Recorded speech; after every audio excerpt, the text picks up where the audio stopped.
I mean, knowledge is the forerunner to experience.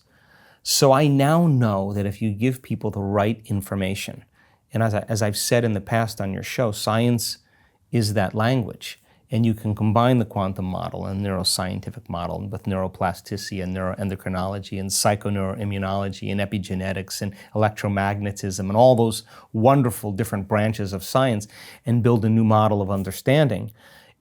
The person has to be able to explain that model.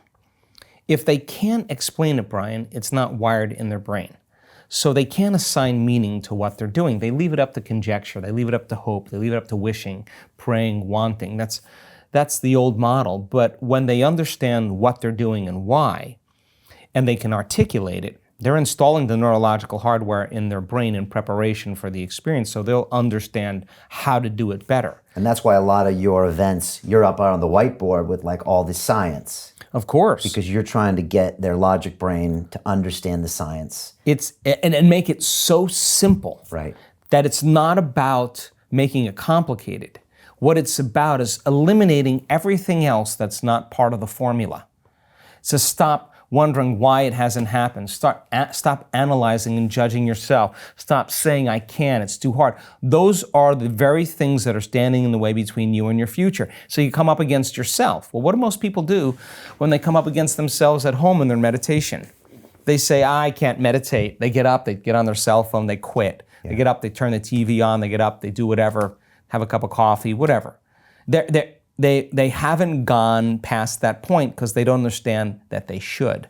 So then when you begin to create a model of understanding and the person can explain it, they're wiring it in their brain. Now, as they install the neurological hardware in their brain, they're priming their brain for the experience. So then you give them the instruction and they can understand what they're doing and why, and you set up the conditions in their environment where they feel safe enough to create. Now we take them to the next level.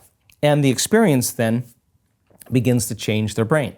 It begins to change their body. It begins to downregulate certain genes, upregulate other genes. And you may have a good meditation. You may not have one that's so great. But if I said to you, now, Brian, what did you do really well in that last meditation that you love about yourself? Explain that to me. And you can articulate what you did really well. I guarantee you, when it comes time to do it again, you'll do it again. Then if I said to you, if you had another opportunity to do it again, what would you do differently? What would you bring? What would you improve on? What would you work on?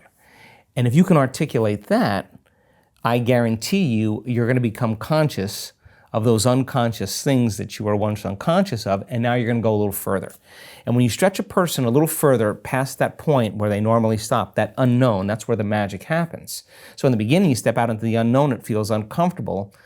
But if you keep applying what you're learning, we've seen this over and over again, and for years now.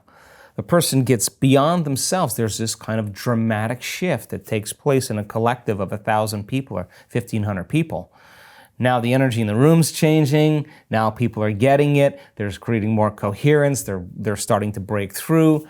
And now give them the opportunity to demonstrate how powerful they really are, and you will be surprised on what you see. And it comes in any shape, any age, any sickness. I mean, you can't tell me you're too sick to do this work any longer. You can't tell me you're too old to do this work.